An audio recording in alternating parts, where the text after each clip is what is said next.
Je m'appelle Stéphane Toureau, je suis vice-champion du monde d'apnée en profondeur, en poids constant. Le confinement l'a carrément validé. L'apnée, elle doit être pratiquée en club, en structure, entourée.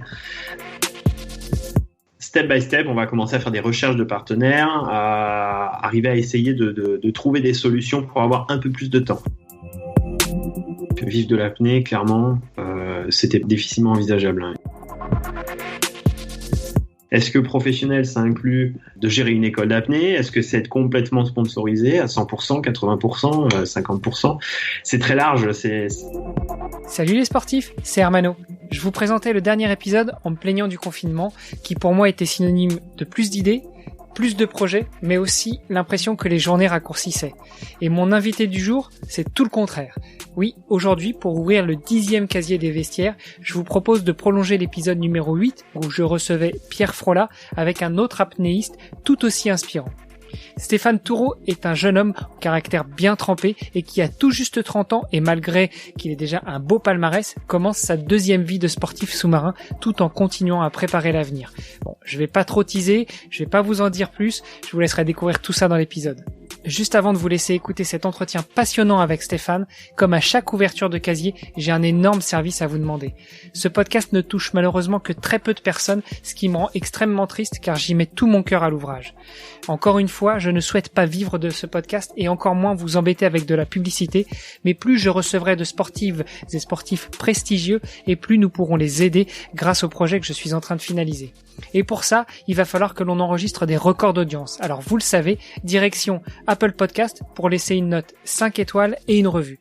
Le podcast a aussi des comptes Instagram, Facebook, Twitter, Pinterest et LinkedIn.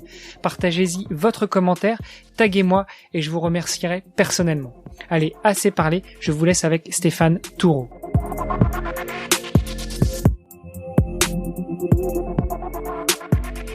Salut les sportifs, c'est Hermano et je suis très heureux de vous accueillir pour un nouvel épisode du podcast Dans les vestiaires. Il y a quelques semaines, je recevais un apnéiste et aujourd'hui, je continue la série. Salut à toi Stéphane. Salut. Alors, juste avant qu'on rentre sur le vif du sujet, j'aimerais te donner le micro pour que tu nous fasses ta présentation, tu nous dises en quelques phrases qui tu es, quel âge tu as, où est-ce que tu vis, ce que tu fais dans la vie. Alors, je m'appelle Stéphane Toureau, je suis vice-champion du monde d'apnée en profondeur, en poids constant. Donc, ça consiste à descendre le long d'une ligne à la seule force de ses bras, de ses jambes et de remonter de la même manière. Donc après, il y a plusieurs disciplines en profondeur, bien sûr. La mienne était en poids constant, en monopalme. Après, il y a plein d'autres disciplines. Et à côté de ça, ma spécificité, c'est que j'ai évolué entre lac et montagne. En fait, je suis né à Thonon-les-Bains, au bord du lac Léman, et j'ai évolué en Haute-Savoie, où je pratique mon sport depuis toujours, même s'il y a eu des petites coupures quand j'étais ado. Le truc, c'est que j'étais un peu autodidacte, donc il a fallu passer par toutes les étapes de construction, d'autoconstruction, pour arriver à vivre de son sport, surtout dans un lieu qui est pas prédisposé à la base à l'apnée et qui en fait physiquement l'est de manière directe, mais il a fallu le développer, il a fallu développer l'activité dans la région et dans le département. Avant d'arriver à vivre de mon propre sport qui est l'apnée. Alors c'est bien, c'est un sujet justement qu'on va aborder, le fait de vivre de ton sport, mais comme tu le dis, tu évolues entre lac et montagne, parce que je connais un peu Annecy, je sais que c'est un coin vraiment magnifique, et d'ailleurs je sais pas si tu connais Timothée Nallet qui habite du côté d'Annecy aussi. D'accord, non. Je retiens très mal les noms, j'ai honte. Photographe et vidéaste de sport qui fait vraiment, qui officie surtout dans le trail et la course, la course de longue distance, et qui est du côté d'Annecy justement. Refermons la parenthèse. Et donc je connais un peu le coin, mais il me semble pas que le lac descende à des profondeurs aussi importantes que celles que tu côtoies. Eh ben en fait, pas forcément. Physiquement directement non, mais on a un outil qui est très très intéressant au lac, c'est qu'on n'a pas besoin de bateau ou de partir long au large. La profondeur est au bord de l'eau très rapidement, et en fait on a un puits qui est protégé, qui est une source qui alimente le lac par le fond, qui est au Marquisat, et du coup ça nous fait 80 mètres de fond disponible sur le lac, accessible, ce qui est pas négligeable. Moi j'ai pas besoin d'aller jusque là quand je m'entraîne au lac d'Annecy. Tout simplement parce que avec certains exercices, différents types d'exercices, on arrive à reproduire des écrasements ou des adaptations physio en profondeur qui sont très suffisantes, très intéressantes sur 60-70 mètres max déjà. Et après, je finalise ma préparation pendant un mois sur les grandes profondeurs. Grosse préparation foncière sur Annecy qui permet déjà de bien entamer la préparation spécifique lorsque je vais partir, quand je pars sur mes déplacements. Ok, alors fais-nous rêver, ton record, il est à combien de profondeur? 113 mètres à la palme. 113 mètres à la palme. Donc j'imagine qu'à cette profondeur-là, on voit plus beaucoup la lumière du soleil. Comment est-ce qu'on évolue? Alors si, contrairement à ce qu'on croit, il fait pas noir au fond. Il y a la luminosité, elle traverse surtout en pleine mer. Aux Bahamas, c'est un peu différent parce qu'on est dans un blue hole, c'est un trou qui est fermé. Donc là, c'est un peu plus sombre. Les vidéos sont vraiment plus sombres quand on regarde les lives. Mais sinon, généralement, en pleine mer, non, il fait bleu. Quand il fait vraiment sombre ou noir, c'est que on est allé trop loin, vraiment. C'est un peu un marqueur pour éviter de faire comme Guillaume Néry qui s'est retrouvé son plongeur, il n'avait pas donné la bonne profondeur. Le marqueur, normalement, c'est la ligne quand c'est bien organisé.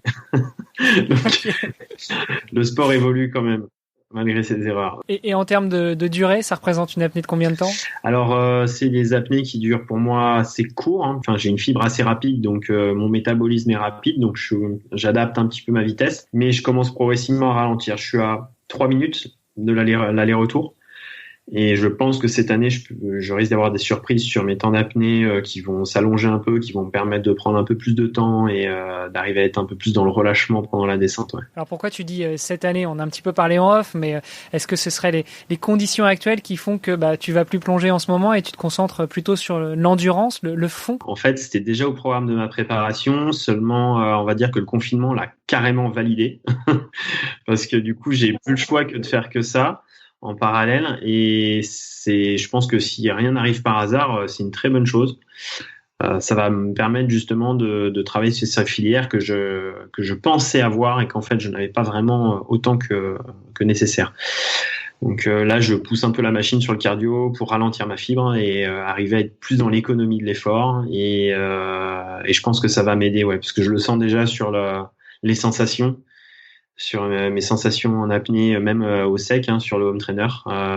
Donc voilà, j'ai hâte en tout cas de pouvoir expérimenter ça dans l'eau bientôt. Ouais. Tu nous as dit quelques mots, mais comment est-ce qu'un apnéiste se prépare à sec? Alors il y a beaucoup de choses, parce qu'un apnéiste déjà se prépare à sec en temps normal, en grande partie aussi, parce qu'il y a une partie préparation physique, musculaire. Il y a une partie endurance, il y a une partie également apnée au sec qu'on peut faire sur le vélo ou en marchant ou en courant. Après, il y a plein d'exercices qu'on mixe, et à côté de ça, il y a beaucoup d'assouplissement aussi, parce que forcément, il faut aussi avoir une machine qui soit souple pour accepter les pressions et les grandes profondeurs.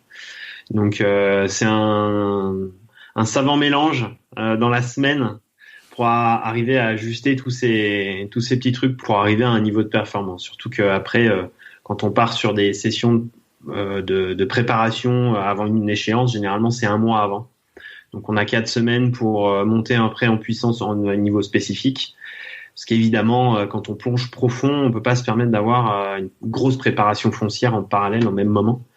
Ça demande beaucoup de récupération, parce qu'une plongée de 3 minutes, elle nous atomise un peu entre 24 et 48 heures. Donc je dirais que c'est vraiment les préparations sont échelonnées par bloc. Ouais. Les gens qui sont de ma génération, nous on a grandi avec le Grand Bleu, où pendant 2 heures on les voit plonger non-stop, et on se dit que une vie d'apnéiste, de plongeur, c'est ça, c'est plonger 24 heures sur 24, enfin 20 heures sur 24. C'est possible, parce que il y a certains, par exemple, si je prends l'exemple d'un très bon apnéiste profond, il peut aussi être chasseur sous-marin, faire que ça, être que dans l'eau. Et il va développer énormément d'aptitudes physiologiques en apnée dans l'eau. Il va peut-être pas avoir autant de force musculaire qu'un athlète qui s'est préparé plus au niveau musculaire, mais en fait dans les deux cas, ils vont se retrouver peut-être à un même niveau de profondeur. Et ça dépend complètement de sa physio et de comment on s'est entraîné. Il y en a qui sont plus dans l'eau, d'autres moins dans l'eau. Et ça c'est type à chacun, et aussi ça dépend de notre environnement. Alors, en tout cas, moi ça me fait super plaisir, parce que tu nous dis que tu nages, évidemment, un petit peu quand même, surtout sous l'eau. Tu fais du vélo, tu fais de l'apnée aussi en courant, donc en plus t'es triathlète. Moi j'adore. Alors c'est vrai que c'est un peu ça. Avant j'étais un peu moins triathlète, même si j'adore le vélo, j'adore nager. Je dirais que cette année, ça a été un peu plus. J'ai un peu plus appuyé sur la natation, le vélo et la course à pied. Et le confinement, comme j'ai dit, l'a appuyé. Et après, j'incorpore mon apnée dedans, en sachant que, bien sûr, dès qu'on va avoir accès aux piscines, je vais pouvoir entraîner à bloc en piscine, puisque j'ai une grosse partie piscine et foncière pour moi. En sachant que avec le lac, j'ai beaucoup travaillé sur l'adaptation physiologique pulmonaire. Donc on va dire que j'ai très très bonnes adaptations de flexibilité et d'endurance pulmonaire, on va dire. Maintenant, ce qui me manque pour aller encore plus loin, c'est vraiment sur augmenter ma capacité hypoxique physio, ma capacité à tenir mes apnées le plus longtemps possible. Voilà, c'est ça que j'essaye d'améliorer à l'heure actuelle, et c'est par la préparation physique et les apnées hors de l'eau et en piscine. Parce que bien sûr, comme en grande profondeur, on peut pas se permettre de répéter plusieurs fois des grandes plongées en profondeur, sinon on risque l'accident de décompression. Même si sur une plongée on risque rien, si on en enchaîne trop, et à un moment donné on risque d'avoir le même problème que les plongeurs bouteilles, de risque d'accident de décompression. Ce qui fait que on peut pas se permettre de répéter plusieurs fois 100 mètres sur plusieurs jours successifs. Oui, effectivement, je voulais le préciser. Moi, j'ai fait un peu de plongée, bouteille et d'apnée quand j'étais plus jeune, et dans les cours que l'on fait pour être moniteur, on nous sensibilise bien aux accidents de décompression. Donc, chères auditrices, chers auditeurs, quand on vous dit que quand on fait une plongée, on risque rien, attention, c'est une plongée en apnée, pas une plongée en bouteille. Si vous remontez sans souffler, ça va vous faire vraiment très bizarre. Après, il y a d'autres choses, mais en tout cas sur l'apnée, voilà. Après, c'est pareil, l'apnée, elle doit être pratiquée en club, en structure, entourée, guidée par des bons moniteurs et non pas fait à l'arrache. Ça, c'est nous qui avons essuyé les plâtres. C'est pas pour que vous les essuyiez. Maintenant, il y a des écoles, il y a des structures, il faut y aller. Ouais. Je crois que j'ai dû faire tout ce qu'il fallait pas faire. Je pense qu'il n'y avait pas d'école, pas trop de moyens de s'entraîner avant ici, quoi. Ça me faisait plaisir quand tu parlais de triathlon, parce que c'est vrai que souvent à l'entraînement, on apprend, enfin en natation en tout cas, à faire des départs vraiment en apnée pour pouvoir mettre le maximum de puissance et bien se placer dès le début. Donc toi, le jour où tu rangeras ton maillot de bain d'apnéiste, tu souhaites te mettre au triathlon, je pense que tu auras beaucoup de facilité en départ natation. Oui, ça, forcément on développe après des aptitudes dans certains sports. Moi, je le vois sur mon gradient de progression quand je me remets au cardio. Un gradient de progression en cardio qui est assez exceptionnel, et je pense que c'est lié aux années d'apnée que j'ai pu faire avant. Tu veux dire progression au niveau cardio parce que le cardio justement reste très bas, ou alors ton seuil d'échange gazeux est très haut, ou tu montes très haut? En fait, les apnéistes, on peut pas être trop dans le cardio, parce malgré tout, on a beaucoup d'entraînements liés dans l'eau, et en apnée, physiologiquement, il faut quand même qu'on soit dans le spécifique. On peut pas être des champions en cardio ou en force pure, même s'il faudrait qu'on soit bon partout. Mais on va dire que c'est cette complémentarité qui fait qu'on arrive à un objectif. Après, l'apnée, elle permet d'économiser l'oxygène. Voilà, de diminuer notre consommation d'oxygène à travers nos cellules, à travers notre système nerveux. On va développer un réseau vasculaire pulmonaire et cérébral qui est un peu plus développé grâce à l'hypoxie, au manque d'oxygène. Ce qui fait que quand on va débuter un sport cardio, quel qu'il soit, on va avoir un gradient de progression qui sera peut-être un peu plus important. Parce que forcément, on a un réseau vasculaire un peu plus rapide qui va nous permettre d'oxygéner un peu mieux. Alors peut-être que la limite, elle va d'abord être musculaire avant d'être cardio. Et après, ça va progressivement se stabiliser. Moi, il m'a fallu 1 semaine ou 2 avant d'arriver à équilibrer un petit peu les deux. Bon, finalement, tu es un peu à l'opposé de Pierre. Je reviens sur Pierre Frola que j'avais eu il y a 3 semaines. Mais lui, il était d'abord judoka avant d'être apnéiste. Toi, tu es d'abord apnéiste et après, tu te concentreras peut-être sur un autre sport? Oui et non. Enfin, au début, j'ai commencé vraiment avec le vélo, le cyclisme. Parce que mon frère était cycliste aussi, il était pistard. Moi, j'ai commencé le vélo très jeune. Alors après, ça s'est vite arrêté. J'ai eu un petit accident, un bon accident, et du coup, ça m'avait un peu calmé. J'ai fait d'autres trucs à côté. J'ai couru aussi à l'école beaucoup. Et l'apnée, je l'ai pratiquée à l'âge de 10 ans. J'ai découvert l'apnée à l'âge de 10 ans en Corse en voyage. Et c'est après, au fil des vacances, j'ai de la frustration de ne pas pouvoir pratiquer qui fait qu'on attendait les vacances avec impatience. Et c'est vraiment à l'adolescence, un peu un peu rentré dans l'âge où j'ai commencé à avoir moins peur du lac, à essayer de me baigner au lac pour voir si je pouvais m'entraîner dedans. Parce que c'est vrai que quand on n'a pas de structure, on n'a pas de moniteur, on n'a pas d'encadrant, on n'a pas d'entraîneur, c'est dur de trouver la motivation, surtout quand on est jeune. Donc il faut arriver à trouver cette automotivation. Mais mis à part ça, je dirais que ouais, l'apnée me pousse à aller chercher certains sports dans un objectif toujours de profondeur et de performance. Parce que ça c'est mon rêve de toujours, depuis que je suis tout petit, et je rêve d'être un poisson et de pas avoir besoin de tout ce matériel lourd, de bouteilles et tout cet équipement, et être libre. Voilà, c'est ça, être libre sous l'eau. On aura l'opportunité de reparler un petit peu de tes rêves, de tes valeurs dans le cours de ce podcast. En tout cas, tu m'as trouvé une très belle transition. Je voulais revenir un petit peu sur l'histoire de Stéphane Taureau, de petit enfant jusqu'à maintenant le champion. Tu nous as dit un petit peu que tu as découvert l'apnée quand tu avais une dizaine d'années, quand tu es parti en voyage en Corse. Comment est-ce que, pour ainsi dire, tu as commencé ta carrière d'apnéiste? J'ai reçu des sportifs sur ce podcast, des karatékas, des coureurs, des athlètes, qui m'ont tous dit, bah moi, j'ai été piqué par le virus quand j'avais 6-7 ans, j'étais en club, et puis après j'ai fait un sport-études, et puis après, quand l'opportunité s'est présentée à moi, j'ai choisi entre les études et le sport, ou alors les deux, et puis je suis devenu sportif professionnel. Quelle est ton histoire à toi? Alors mon histoire à moi, c'est que déjà à l'époque, vivre de l'apnée, clairement, c'était difficilement envisageable. Il y avait peut-être que 2 mecs qui en vivaient, et encore, ils avaient des écoles d'apnée, ou alors ils vivaient d'autres choses, mais ils vivaient pas des sponsors. C'est après, progressivement, que les sponsors sont commencés à arriver, parce que l'apnée était en train de se démocratiser, d'arriver à se développer. Elle l'est encore plus, et peut-être de manière exponentielle maintenant. Elle est un peu victime de son succès aussi en France dans certains clubs asso. C'est une continuité. C'est une continuité de petits éléments qu'on rêve d'un truc, c'est d'aller toujours un petit peu plus loin, déjà de prendre du plaisir, et progressivement de se dire, j'aimerais avoir un peu plus de temps pour m'entraîner, donc je vais adapter un travail qui va me permettre de dégager du temps. Puis après, progressivement, de trouver d'autres solutions, de commencer à vendre des stages, à proposer des stages une fois qu'on est formé, pour pouvoir avoir du temps aussi pour s'entraîner à travers ces stages et en dehors. Step by step, on va commencer à faire des recherches de partenaires, à arriver à essayer de trouver des solutions pour avoir un peu plus de temps. Et c'est très progressif, en fait. On peut pas dire demain, je suis apnéiste, je veux être apnéiste professionnel. C'est qu'est-ce que professionnel? Est-ce que professionnel, ça inclut de gérer une école d'apnée? Est-ce que c'est vendre du matériel en parallèle de son entraînement? Est-ce que c'est être complètement sponsorisé à 100%, 80%, 50%? C'est très large. Des fois, c'est difficile quand on me dit, est-ce que t'es... Maintenant, je peux dire que je suis complètement professionnel et actif. Je dirais qu'à 80%, je vis de l'entraînement. Et ça, c'est énorme. Vivre de l'entraînement, c'est pas vivre, c'est d'arriver à avoir du temps pour se consacrer à ça. Et pour ça, il a fallu franchir ce pourcentage, on va dire, très progressivement.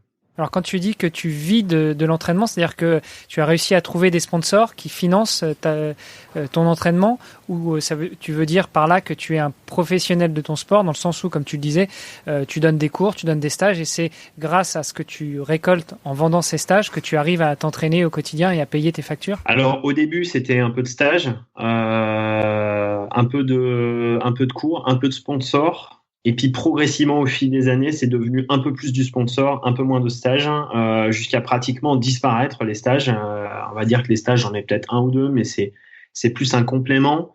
Mais actuellement, le cœur de mon activité, elle est liée à mes sponsors, et après un peu d'intervention conférence en entreprise. Alors après, ça s'étale sur plein de petites activités qui pourraient être annexes, mais pour le moment, comme mon entraînement me prend beaucoup de temps, il faut que j'arrive à faire un choix pour optimiser ma préparation, pour arriver à mes objectifs, et en même temps arriver à vivre de mon sport. C'est une question qu'on pose pas forcément aux femmes, mais bon, entre hommes, je peux te la poser. On n'a pas parlé de ton âge. Ah, 33 ans. Ce qui confirme bien que dans l'apnée, c'est un sport où on peut encore performer en ayant un certain âge, parce qu'il y a certains sports, à 25-30 ans, on est déjà à la retraite. Oui, c'est l'avantage de l'apnée. Et en même temps, ça paraît aussi un peu logique. C'est que, comme on n'a pas de statut de haut niveau, clairement, hein, déjà ça c'est vrai qu'on n'en a pas parlé, mais c'est important, on n'a pas officiellement auprès de Jeunesse et Sport un statut de haut niveau. Ce qui fait que, légalement, on ne peut pas être aidé par le département, la région ou la localité, ou même l'État.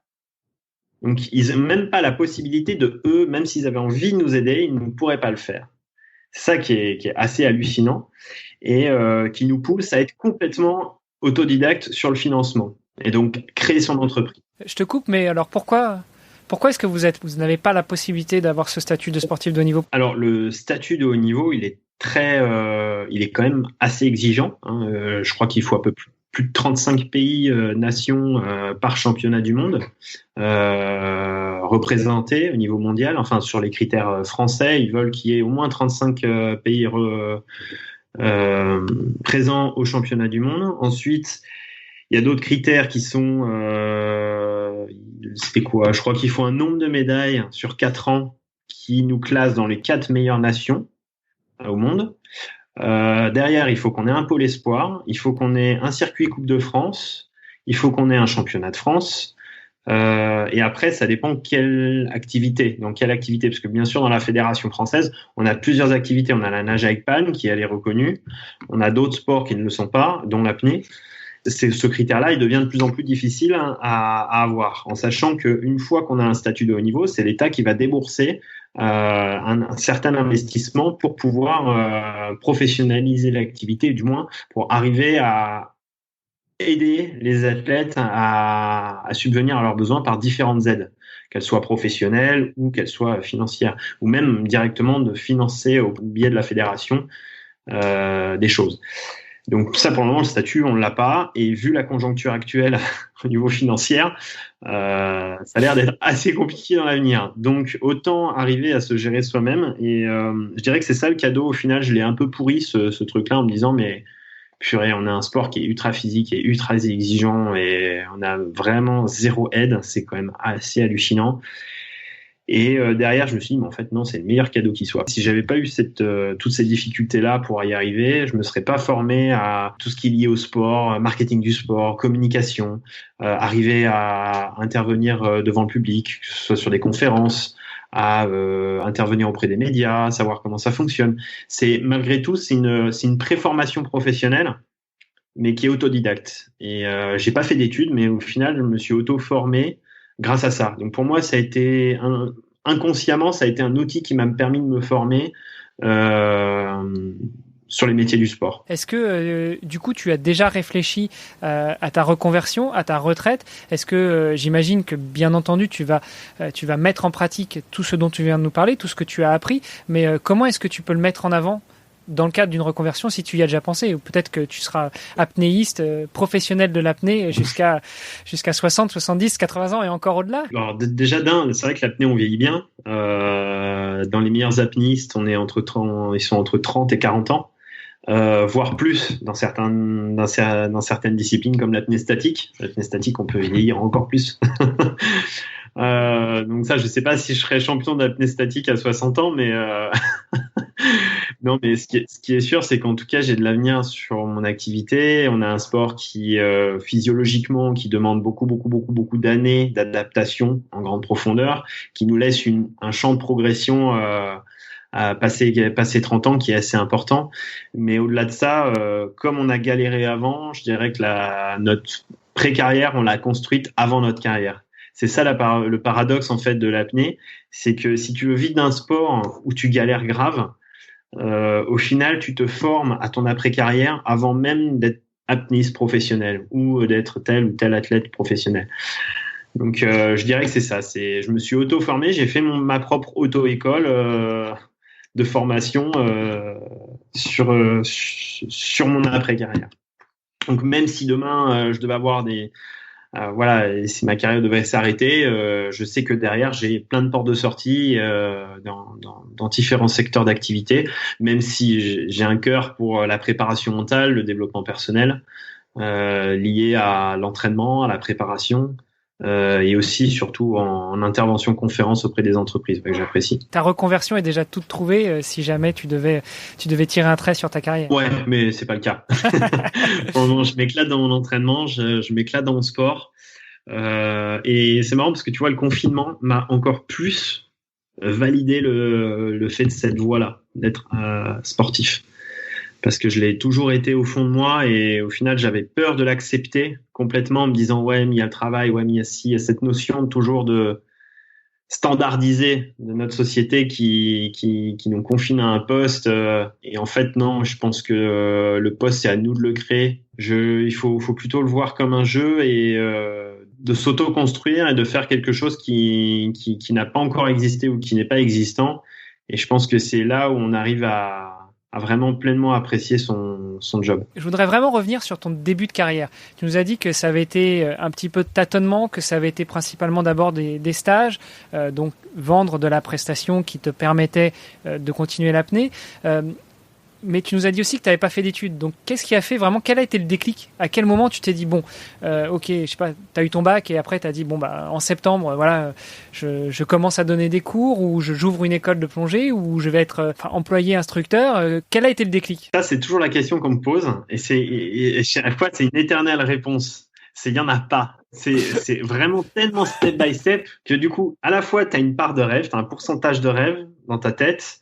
Tu as un pourcentage mental qui va dire « Ah, il faut que tu aies un job, il faut que tu aies ci, il faut que tu aies ça. » Et puis, tu as une partie que tu es déjà en train de mettre en place ou que tu es déjà en train de faire. Il y a des petits trucs que tu vas pouvoir mettre en place pour arriver à subvenir un minimum à tes besoins, je dirais, pour manger et vivre. Et au final, ça va faire progressivement. Au début, tu arrives à développer qu'un seul stage. Et puis, tu es content, c'est ton premier stage. Et ça y est, tu arrives à avoir 2-3 personnes pour... Donc t'es content parce que ça te fait un petit plus, mais tu dis bon bah il y a encore du chemin. Mais si tu essayes de voir le sommet de la montagne alors que t'es juste en train de la commencer, t'es mal barré. Clairement, il faut surtout regarder là où tu vas mettre le pied. Il faut être dans le présent. Tous les jours, il faut quand même manger, il faut quand même au minimum avoir des pâtes et quelque chose à mettre dans l'assiette. Tu vas pas te dire combien de kilos je vais manger jusqu'à la fin de ma vie. Tu vois ce que je veux dire? Voilà, il y a un moment donné, tu vas te dire bon bah là ce soir, faut que je mange, je vais adapter quelque chose. Eh ben, tu mets en place au fur et à mesure. Plus tu es concentré dans le moment présent, plus tu es efficient et tu es efficace dans ce que tu fais. Plus tu vas te projeter et mentaliser, plus tu risques malheureusement de perdre du temps à ne pas te concentrer sur le présent, sur ce qui va t'amener maintenant. Et donc tu vas créer un rêve ou tu vas créer une fausse réalité qui ne correspond pas vraiment à ta voie. Et si tu veux être dans ta voie, il faut vraiment se focaliser sur le moment présent, sur quelles sont les solutions. Maintenant, chaque seconde, c'est à la minute, c'est aujourd'hui, là, maintenant, qu'est-ce que je vais faire pour optimiser ma journée et peut-être trouver des solutions pour l'après-confinement. Voilà, et ben, je vais essayer de trouver des solutions maintenant pour la suite. Et progressivement, une fois on s'habitue à tout ça, on va pouvoir franchir des nouvelles étapes. Et on va commencer à recevoir des appels, à recevoir des sollicitations. Et c'est vraiment step by step. Faut pas trop se précipiter. C'est une gestion. Là, on parle de cardio. Toi, tu es dans le triathlon. C'est parfait. Sur une course, tu pars pas peine balle. Ah, super, ça y est, je suis dans les premiers.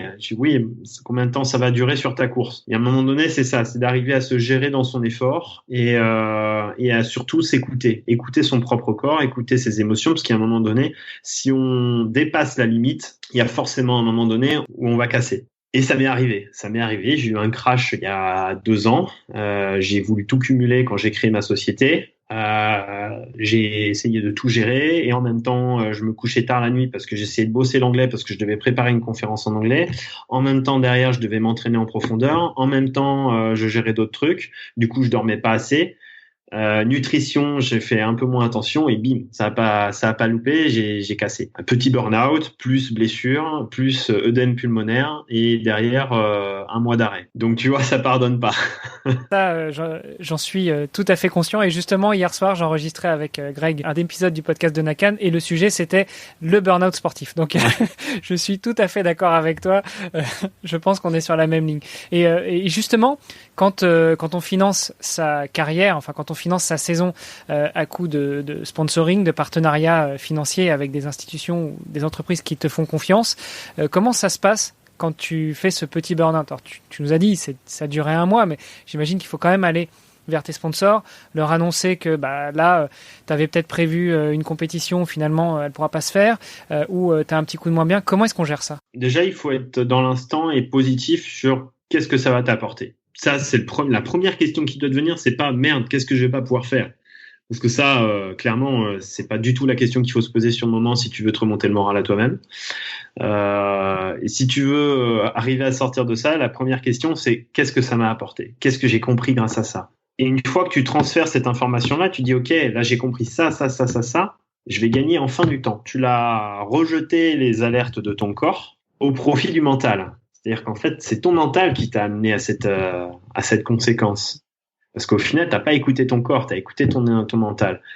Et à partir du moment où t'as compris ça, tu vas gagner du temps. Parce que tu l'as vécu, c'est une expérience, elle est intégrée maintenant, et tu vas pas pouvoir déjà la reproduire 2 fois. Et en plus de ça, ça t'aura apporté une nouvelle réflexion sur ta préparation, comment gérer ton entreprise, comment gérer peut-être tes investissements au sein de l'entreprise, parce que moi la première année forcément il a fallu que j'investisse, j'ai fait des erreurs, c'est normal parce que quand on débute on est obligé d'investir dans des choses des fois qui marchent pas, et après c'est au bout de la 2e année où tac ça va un peu mieux, là cette année là c'est vraiment bien, et progressivement on prend ses repères, mais il faut faire les erreurs, si on fait pas les erreurs à un moment donné ça va nous tomber dessus. Donc, quelque part, je pense que j'avais besoin de passer par ces étapes. Et c'est pour ça qu'il faut pas franchir et brûler toutes les étapes, parce qu'au final, je me suis dit, ouais, ça va pas assez vite. Dans ma tête, dans notre tête, dans notre mental, ça va jamais assez vite. Alors qu'en fait, c'est très, très rapide. C'est très rapide. C'est déjà très rapide pour nous. Et ça, il faut être humble, l'accepter et arriver à être en deçà peut-être de nos rêves, juste pendant une certaine période pour pouvoir cumuler de l'énergie et être plus performant après. Tu nous as dit que justement il y a 2 ans tu avais monté ta société. C'est une société qui te permet de vivre au quotidien, donc de te salarier toi-même et de financer ta carrière de sportif de haut niveau, ou c'est une société qui te permet de vendre des prestations et avec laquelle tu finances aussi ta carrière? Alors j'ai créé une société, je dirais qui est globale. Elle incorpore tout, parce que j'ai passé un monitorat de plongée, tous mes monitorat d'apnée. J'ai fait des petits boulots aussi avec mon frère. J'ai bossé avec mon frère un petit peu en SCAF sur des interventions. Voilà, donc c'est des petites choses qui font que je me dis on va tout mettre dedans. On va mettre toutes les lignes dans les statuts, histoire d'avoir quelque chose de complet. Et l'axe premier, c'était mon image. Donc j'ai orienté ma société à travers mon image. Et après, par-dessus, organisation de stages, événementiels, conférences, entraînement, financement de ma préparation sportive, et tout ce qui inclut en fait dans ma vie d'athlète, de sportif et d'entrepreneur. Et par ce biais-là, après, t'as plein de curseurs, t'as plein de choix, et c'est à toi de les monter, de les descendre et puis de les adapter en fonction de ce qui te correspond à toi. Je dirais que ça m'a professionnalisé aussi, et ça a mis un peu plus d'assurance vis-à-vis de mes sponsors aussi. Parce qu'au début, j'avais des partenaires qui m'ont suivi. C'était un petit peu plus freestyle au début, et puis progressivement, ça s'est beaucoup plus solidifié avec des contrats beaucoup plus précis. Et le fait que maintenant je gère mon entreprise, que je sache un peu comment fonctionne la communication, du coup, ça nous a solidifié, parce que eux, ils prennent de la confiance.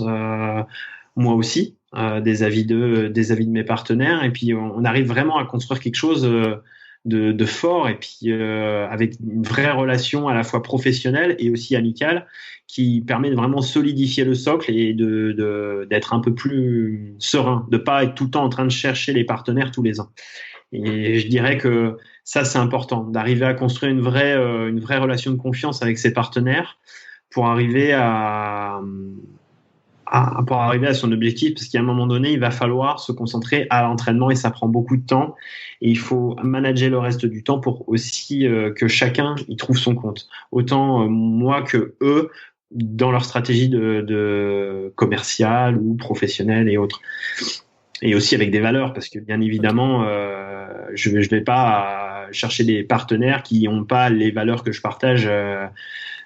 On peut parler d'environnement, on peut parler plein de choses. Moi, mes partenaires se sont engagés sur le plan environnemental et ils font des belles choses. Comment est-ce qu'on trouve son premier sponsor? Ne me réponds pas comme tout à l'heure, s'il te plaît. Ça vient tout seul. Non. Comment est-ce que tu as été trouvé ton premier sponsor? Peut-être que alors vas-y, est-ce que tu peux partager ça avec nous? Je pense que le plus important, c'est vraiment le réseau. ne pas s'enfermer chez soi à bosser dans son coin et à aller sur les réseaux sociaux et développer le truc. Je pense que c'est un peu des deux. Il faut à la fois communiquer, mais clairement, hein, la réalité, c'est que on est des humains, on est des êtres de relation. Il faut qu'on soit en contact. Donc, il faut aller auprès des gens. Il faut aller dans des soirées. Il faut aller à la rencontre. Et c'est par bouche à oreille, par communication qu'on arrive vraiment à trouver son réseau, des personnes qui vont nous aider aussi sur notre route, qui ont envie de nous aider, avec lesquelles on va aussi pouvoir partager des choses, pourquoi pas un stage d'apnée, et puis en échange, la personne va pouvoir nous aider à avoir certains contacts par le biais de son métier, je sais pas. Et je dirais que le réseau se construit très progressivement. Il faut juste être un peu patient. Et en fait, clairement, on va dire que je pense que le cœur du partenariat, c'est ça, quand on a un petit bout de terrain, on va commencer à planter des graines. Voilà, juste laisser arroser comme il faut, bon soleil, on va pas arriver avec le seau d'eau et puis balancer le seau sur la graine, parce que clairement ça va pas marcher. Et on voit rien. On voit rien pendant un certain temps et rien qui sort de terre, c'est très frustrant, c'est terrible au début, surtout quand on débute. Et au début, on voit une petite pousse, mais avant qu'il y ait des fruits, il va falloir être encore plus patient. Et je pense que c'est ça, c'est vraiment quelque chose qui se construit tôt. C'est vrai que c'est ça, c'est d'arriver à mettre les choses d'entrée et d'être très patient et de mettre beaucoup d'amour et de cœur à ce qu'on fait. Et je pense que c'est ça surtout, avec ses propres valeurs. Car quand vraiment on est en adéquation avec ses valeurs, il n'y a pas besoin de négocier quoi que ce soit en fait. Les choses viennent à nous. Et je pense que c'est très très important d'être aligné avec soi-même parce que magnétiquement, on va forcément attirer les bonnes personnes. Et à partir du moment où on est négatif dans sa vision professionnelle ou de partage, on va forcément amener des contacts négatifs autour de nous. Et c'est vraiment la force des polarités. Ça marche pas que sur les aimants. On est fichu pareil, on a des cellules, on a une masse. Et cette masse attire à soi de manière magnétique les gens sur lesquels on est en adéquation. Tu vois, on va dire qu'au début, j'ai eu pas mal de partenaires, mais j'arrivais pas à tout gérer. Et maintenant, j'ai vraiment 3 partenaires qui sont solides et qui m'aident vraiment et qui ont vraiment envie de m'aider et qui je suis heureux d'être parce que c'est vraiment des belles entreprises. Et c'est pas des grosses entreprises mondialement connues. C'est des petites entreprises à la fois locales, mais en même temps pas tant que ça maintenant, mais qui partagent des vraies valeurs, qui partagent une histoire et des vraies valeurs. Et je pense à ZRC, les montres, Zucco Le Rocher, ZRC 1904. Au début, il y avait rien, il y avait pas de sous. C'était juste un échange de partenariat. Et puis au fil des années, un petit peu, c'était très progressif en fait, un peu comme une plante. C'est exactement ça. Et ça évolue progressivement et c'est une harmonie de tout ça qui crée quelque chose de beau. Et que ce soit les valeurs de la montre, son histoire liée à la marine, liée à Jacques Cousteau aussi, à la mer, à la profondeur. Je pense que tout ça a créé quelque chose d'intéressant. Et puis après, mon autre partenaire qui est les 13 Hommes, qui est un hôtel 4 étoiles sur le bord du lac d'Annecy, qui a des valeurs environnementales. Ils ont des ruches, ils ont un système de réutilisation de l'eau. Ils mettent en place des choses et en même temps avec une volonté de développer la conscience et le bien-être dans le travail, ce qui n'est pas une masse à faire, surtout à l'heure actuelle. Et à partir du moment où on est dans cette démarche-là, on a envie de faire avancer les choses dans le même sens. Oui, et puis il y a également les Maroquineries Thierry, qui est une entreprise du Chablais et qui m'ont aidé, mais là c'est on va dire une communication plus en interne où j'interviens au sein de l'entreprise auprès des employés pour les aider, que ce soit sur l'état de pleine conscience. On va faire des activités liées à la respiration, au bien-être en entreprise. Donc c'est des petites choses qu'on amène en partage et en même temps qui me permet de financer aussi ma saison. La question qui tue, comme tu nous as parlé de valeurs, d'être aligné avec ses valeurs, avec soi-même, est-ce que ça t'est déjà arrivé d'avoir des propositions de partenaires qui justement ne correspondaient pas vraiment à tes valeurs et soit de l'accepter mais pour pour une bonne raison, soit de les éconduire. Non, tous les partenariats que j'ai eus étaient dans des valeurs environnementales et de bien-être et en adéquation. Je pense qu'à partir du moment où on est dans un sport qui n'a pas forcément une visibilité comme le football ou le tennis ou le ski ou ailleurs, il faut que derrière il y ait de sérieuses raisons pour qu'il y ait un partenariat. Et je pense qu'à partir du moment où on est dans cette chose-là, on a envie plus d'aider l'humain que de valoriser le reste. Alors, bien sûr, il y a l'aspect financier, il y a l'aspect communication qui est quand même prépondérant, mais il faut que ces valeurs humaines soient prépondérantes. Donc, je dirais que même les entreprises qui viennent me voir parce que elles sont en adéquation avec ces valeurs-là. Et inversement, si moi j'ai envie d'avoir un partenaire, je vais aller faire mes recherches. C'est vers quelque chose qui détient ces valeurs. J'ai rarement été approché par des entreprises qui souhaitaient si, peut-être une fois. Même non, si en fait 2 ou 3 fois. Mais bon, j'ai envoyé une réponse comme quoi pour moi l'engagement environnemental était prédominant et qu'en allant sur leur site internet, je trouvais pas ces valeurs-là. Et j'ai jamais eu de réponse. Il n'y a pas de hasard. Je pense que si les choses doivent se faire, chacun le sait au fond de lui. Si un partenaire veut vraiment sponsoriser un sportif, il va pas abandonner à la première fois où il va être éconduit. Non, clairement, moi, même si on me propose un énorme chèque, les valeurs environnementales et les valeurs de bienveillance vont largement au-dessus. Il n'y a pas de limite. Pour moi, il n'y a pas de limite à ça. C'est impossible d'acheter ça. C'est inachetable. J'entends bien que les valeurs environnementales et humaines sont vraiment quelque chose de très important pour toi et c'est tout à ton honneur. Un petit point, je ne sais pas si tu seras d'accord pour l'aborder, mais la réalisation de records en apnée, ce sont des choses qui sont relativement onéreuses puisque tu l'as dit, il faut que tu sois accompagné, tu fais jamais ça seul. Est-ce que tu as une idée du budget à peu près que ça représente pour une saison pour toi, pour pouvoir te permettre de t'entraîner correctement ou c'est un sujet tabou que tu veux pas trop aborder? Non. Bah après oui, il y a un budget, mais il est difficile à définir parce qu'en fait, il dépend de ta propre capacité à adapter ton entraînement. Parce que si vraiment tu veux le faire cheap, tu peux. Après, il faut avoir le mental pour le faire. Parce que plus tu réduis les coûts d'investissement dans ton budget, plus il va falloir qu'à l'entraînement tu t'adaptes. Et ça veut dire, qui dit adaptation, dit sortir de sa zone de confort et aussi de sortir de sa zone de confort sur l'aspect mental. Par exemple, je pourrais décider de faire que 2 compétitions ou une dans l'année. Par contre, ça veut dire que tout le reste du temps, il va falloir que je fasse énormément de préparation foncière et de compensation en lac, dans l'eau froide à 5 degrés toute l'année, pour pouvoir être prêt sur les deux échéances. Je pense qu'il faut arriver à la fois à avoir une continuité dans sa pratique qui permette de prendre tout le temps du plaisir. À quel niveau on peut le faire en fonction de ses investissements? C'est très complexe, hein. C'est une question qui est pas simple. Moi, j'ai un calendrier parfait en début de saison.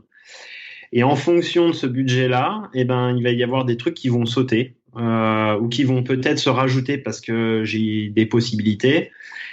Et puis après, il y a la marge. On va dire que ces 2 dernières années, des marges, j'en avais pas. Donc en fait, c'était plutôt allez, je mets mon dos et j'y vais à la Rocky. C'était un peu ça, mais en même temps, c'est une prise de risque que j'ai décidé de prendre. C'est moi qui l'ai décidé en disant bah voilà, j'ai envie que ça avance, donc il va falloir faire une prise de risque, il va falloir être présent là, être présent là, pour aussi développer son activité, se faire connaître et performer. Et après, je dirais que le plus délicat, c'est ça, c'est à un moment donné de dire bon bah maintenant j'ai beaucoup investi, j'ai fait un peu le warrior les 2 premières années. Peut-être que cette année, il va falloir quand même que je mette un petit peu de sous de côté, un coussin pour assurer. Et tout dépend de l'épaisseur du coussin. Voilà. Et ça, c'est malheureusement sur une saison, quand on est au mois de janvier ou février, on ne sait pas trop ce que ça va donner au mois de novembre, parce qu'on ne sait pas le nombre de sollicitations qu'il va y avoir, on ne sait pas s'il va y avoir une crise financière ou pas, chose qui est en train de se dérouler en ce moment. Donc, je dirais que on n'est jamais vraiment sûr. Après, sur une saison, la saison parfaite, je dirais, c'est 70. Au début, j'imaginais qu'il fallait 80, 90. Et au final, je me suis dit non, parce que si je fais ça comme ça, et que j'arrive à adapter tel ou tel truc, j'arrive à 70. Maintenant, je le fais jamais. Okay. Pour le moment, j'y suis pas. Clairement, c'est le rêve, 70. Parce que j'ai adapté des choses. Mais progressivement, il va falloir peut-être que je revoie les choses à la baisse. Et donc oui, non, j'y suis jamais allé. Maintenant, d'arriver à adapter mon entraînement en fonction du budget, maintenant j'y arrive. Par contre, au début, je me suis dit, il me faut une salle de gym, une attachée de presse aussi pour communiquer, il faut plein de choses. Donc c'est un investissement qui est important. Et se dire, OK, qu'est-ce que j'ai réellement besoin et qu'est-ce que je n'ai plus besoin. Et des fois, on croit avoir des besoins alors qu'on est capable de le faire soi-même. Maintenant, c'est impossible à le faire la première année. Tu peux pas être communiqué, tu peux pas en même temps t'entraîner, être spécialiste de la préparation physique, être manager, agent et en même temps chef d'entreprise. C'est pas possible. Par contre, la deuxième année, tu as peut-être 3 trucs qui sautent parce que tu es capable de le faire toi-même. Et la troisième année, tu t'aperçois qu'en fait, il y a encore 1 ou 2 trucs que tu peux enlever parce que au final, tu peux le faire toi-même. Bon, il y a un moment donné, il y a des limites. Hein. On arrive toujours à un moment donné à dire bon, là, faudrait peut-être quand même que j'ai des jours de repos. Ouais. Mais voilà, ouais. Je pense que sur un investissement d'un apnéiste international, le rêve, c'est d'avoir entre 60 et 70. Parce que c'est ce que coûte à la fois, si on veut avoir une sécurité sociale, un minimum, un salaire pour manger, et se nourrir et se loger, arriver à s'entraîner, à avoir les outils pour pouvoir s'entraîner, à se déplacer, parce que les compétitions, elles sont pas à côté de la maison. Hein. Des grandes compétitions internationales sont des zones où il n'y a pas de courant, où c'est protégé. Après, il y a un truc qui fait que le budget diminue, c'est le nombre de vols. Je vais pas m'amuser à faire toutes les compétitions. Et sur le plan environnemental, je t'avoue que je culpabilise quand même pas mal de prendre l'avion maintenant.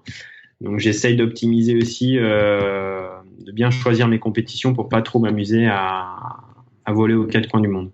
Surtout que j'imagine que quand tu te déplaces pas tout seul, tu as toute ton équipe qui vient avec toi. Non, ça on y croit, ça c'est un rêve ça.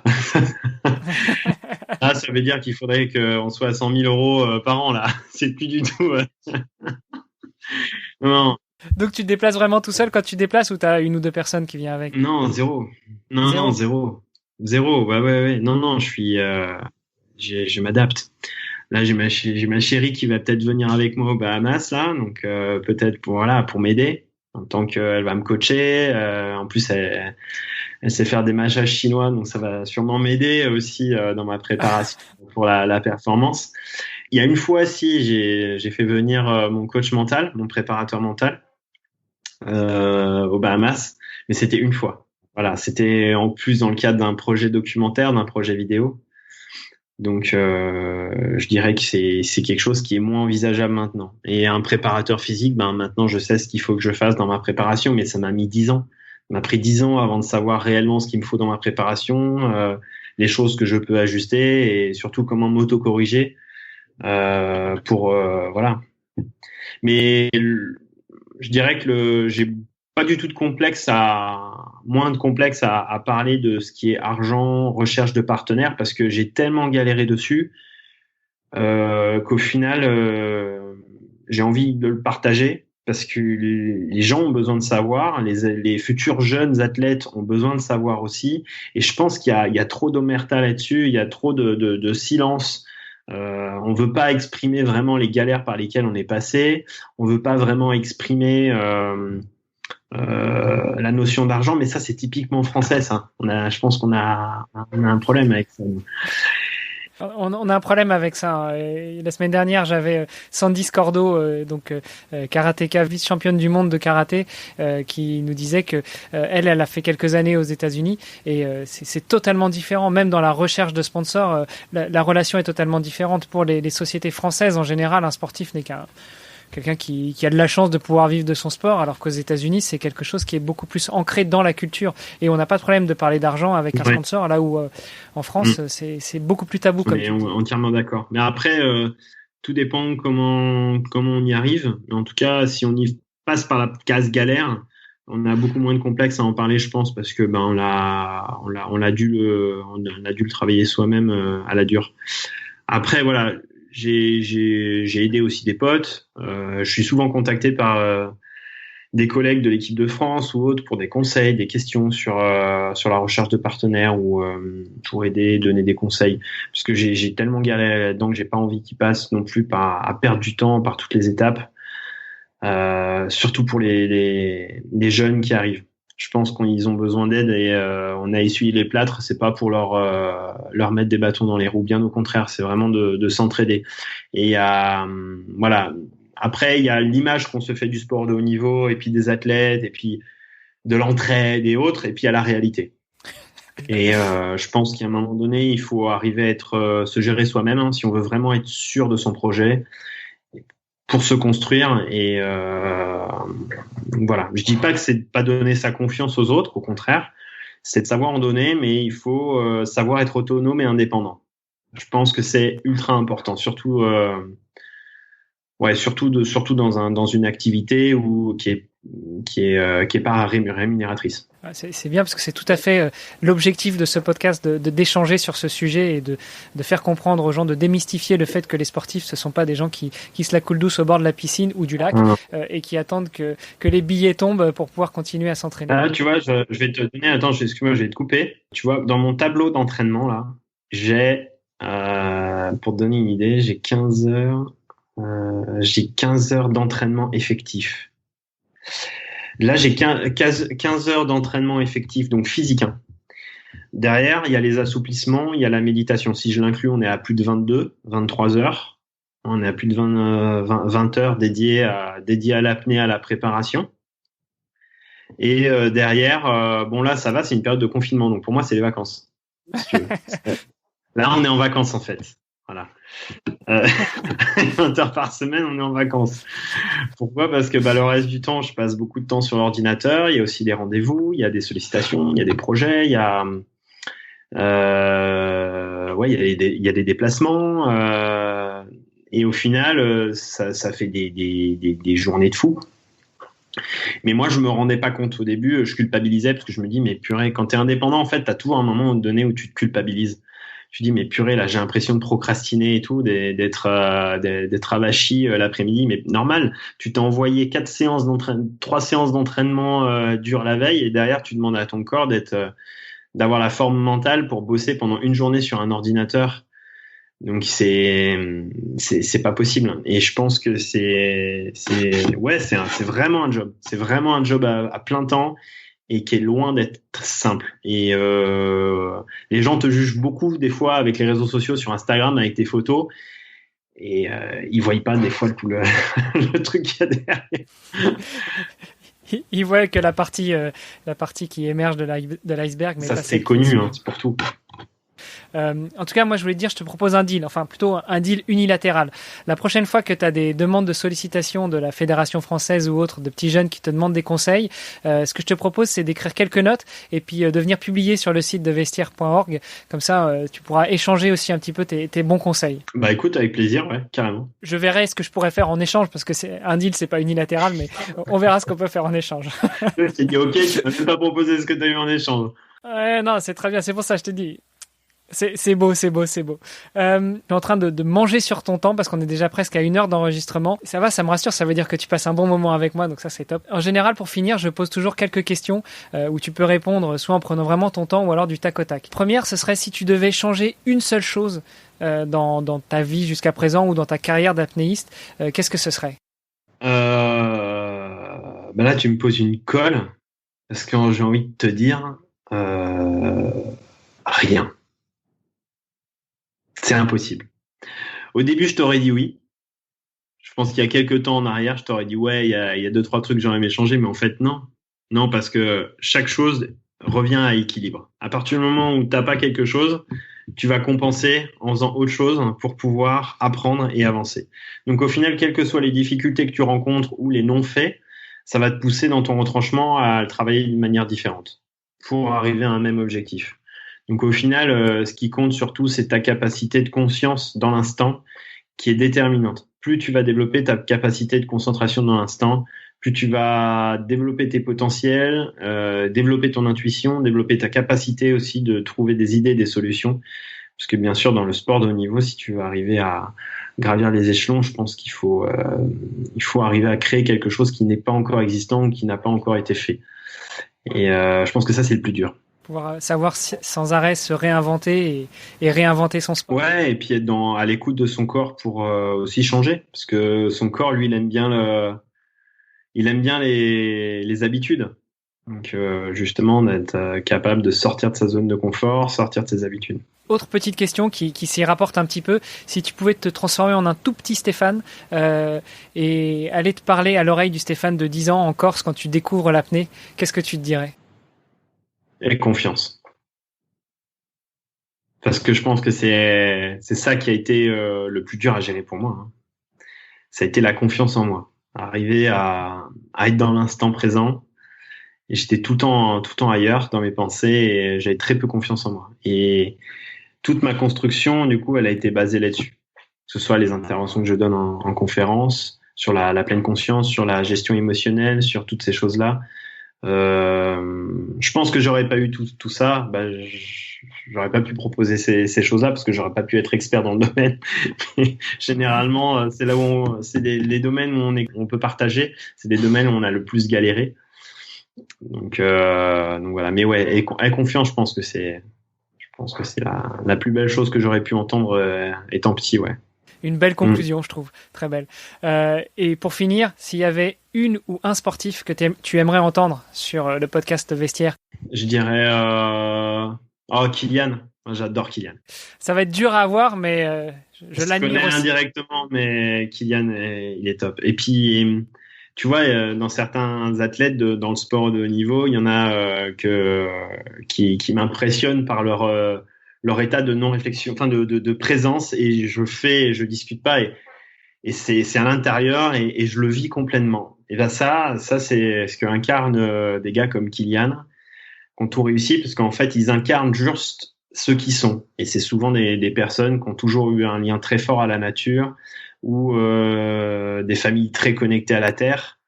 Et ça, c'est vraiment intéressant. C'est très inspirant, en tout cas. Et on se connaît un petit peu avec Kylian. Et en tout cas, ouais, j'adore toujours l'entendre et pouvoir discuter avec lui. Ouais. Bah écoute, si tu le connais un petit peu, j'apprécierais vraiment que tu nous mettes en relation et je serais enchanté, honoré de l'avoir sur cette podcast. Écoute, je peux te mettre en contact. On va faire ça. Ah, ce serait super. Stéphane, merci beaucoup vraiment pour tout le temps que tu m'as accordé, tout ce que tu avais à nous raconter. Juste pour finir, juste avant de te laisser partir, comment est-ce qu'on vit en confinement quand on est sportif de haut niveau et comme toi, on peut pas sortir? Alors attends 2 secondes. Je reviens avec un bouquin parce qu'on l'a sorti et c'est top et tout est dedans. J'arrive. Voilà. Tout est là. C'est quoi la positivité en soi? La positivité en soi, de Maxime de Chams. Très intéressant parce qu'en fait, j'avais déjà vu le pouvoir du moment présent, c'est ça. Et du coup, celui-là, il complète parfaitement, voire même celui-là, je dirais que c'est la première chose à lire. La positivité en soi, c'est notre capacité à nous adapter avec ce que l'on a autour de nous et en faire une force. Et à partir du moment où on s'adapte et le voit comme une force d'évolution pour faire d'autres choses ou apprendre d'autres choses, on a gagné. Et je trouve que le confinement, pour moi, a été la meilleure chose qui soit cette saison. C'est rare d'entendre des sportifs qui disent ça, mais en tout cas, je note et je garde ce rush et je le repasserai. Ah ouais, cool. Super. Vraiment, encore merci beaucoup. Je te souhaite une bonne journée, une bonne continuation, un bon confinement. Et puis, j'espère qu'on se tient au courant quand la saison va reprendre et que les nouveaux records vont pouvoir. Ça marche. Écoute, j'espère aussi. Hein. Merci à toi. Si vous êtes encore là, c'est que je peux prendre encore un petit peu de votre temps. Alors, laissez-moi un commentaire sur vestiaire.org ou une revue sur Apple Podcast. J'ajoute aussi dans les notes de l'épisode tous les détails pour suivre Stéphane et ses partenaires.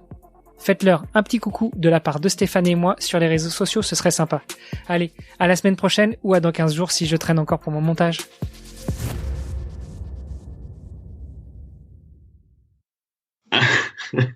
Non, qui m'a perturbé, on va le couper ça.